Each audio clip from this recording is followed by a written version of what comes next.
नमस्कार मित्रांनो, आज 6 डिसेंबर महापरिनिर्वाण दिन. ज्ञानाच्या महासूर्याचा सूर्यास्त झाला तो दिवस. या निमित्ताने सन्माननीय व्यासपीठ, वंदनीय गुरुजन वर्ग आणि माझ्या देशबांधवांनो, सर्वांना माझा नमस्कार. मी श्रेयस अर्जुन शिंदे. विश्वरत्न भारतरत्न डॉक्टर बाबासाहेब आंबेडकर यांच्या पावन स्मृतीस अभिवादन करून मी माझ्या भाषणाला सुरुवात करतो. महापरिनिर्वाण दिनी आदरांजली वाहण्यासाठी येथे जमलेल्या देशवासियांनो आणि मित्रांनो, ज्ञानाचा अथांग सागर असलेले बाबासाहेब अज्ञानाचा अंधार दूर करणारे सूर्य होते. ते अज्ञानाचा अंधार दूर करणारे सूर्य होते. ते वंचितांच्या आयुष्यातील नवी पहाट होते. ते ज्यांनी रक्ताचे पाणी करून घडवले संविधान, ज्यांनी रक्ताचे पाणी करून घडवले संविधान, असे महामानव डॉक्टर बाबासाहेब आंबेडकर होते. महान डॉक्टर बाबासाहेब आंबेडकर होते.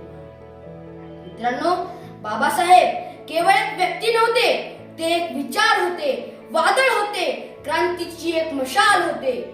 त्या विचाररूपी मशालीने दीनदलितांच्या आयुष्यात असा प्रकाश, अशी ऊब दिली जी सूर्याच्या अंतापर्यंत, सूर्याच्या तेजाप्रमाणे वंचितांचे आयुष्य प्रकाशमान करेल.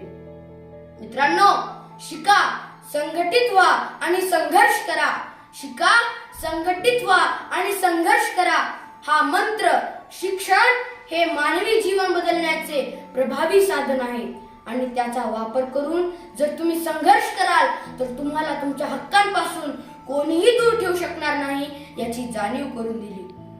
बाबासाहेबांच्या कार्याची महती सांगताना मला म्हणावेसे वाटते, ज्यांच्या लेखणीने घडला भारत देश महान, ज्यांच्या लेखणीने घडला भारत देश महान, त्यांनीच शिकवले आम्हाला माणुसकीचे ज्ञान. नतमस्तक होतो आज त्यांच्या चरणी, नतमस्तक होतो आज त्यांच्या चरणी, ज्यांनी दिले आम्हाला संविधानाचे वरदान, संविधानाचे वरदान. मित्रहो, महापरिनिर्वाण दिनानिमित्त प्रतिमेला केवळ पुष्पहार अर्पण करून सर्व साध्य होईल का? तर त्यांचे विचार आपल्या आचरणात आणणे हीच त्यांना खरी आदरांजली ठरेल. अन्याय अत्याचाराविरुद्ध लढण्याची ताकद आणि शिक्षणाची ओढ आपण प्रत्येकाने आपल्या मनात जागी ठेवली पाहिजे. मित्रांनो, बाबासाहेब हे कायदे तज्ञ, अर्थशास्त्र तज्ञ, समाज सुधारक, जे समाजातील सर्व स्तरांतील लोकांसाठी कार्य करणारे, समतेचे तत्व पाळणारे अग्रदूत होते. जे म्हणायचे, शिक्षण हे वाघिणीचे दूध आहे, शिक्षण हे वाघिणीचे दूध आहे, आणि जो ते प्राशन करेल तो गुरगुरल्याशिवाय राहणार नाही, गुरगुरल्याशिवाय राहणार नाही. मित्रांनो, आपणही बाबासाहेबांसारखे खूप खूप शिकू, मोठे होऊ आणि देशाचे नाव उज्ज्वल करू. शेवटी जाता जाता एवढेच म्हणेन, सागराचे पाणी कधी आटणार नाही, सागराचे पाणी कधी आटणार नाही, बाबासाहेबांचे विचार कधी मिटणार नाहीत. अरे, एकच जन्म काय, 1000 जन्म घेतले तरी त्यांचे उपकार कधी फिटणार नाहीत, उपकार कधी फिटणार नाहीत. जय भीम, जय हिंद, जय भारत. धन्यवाद.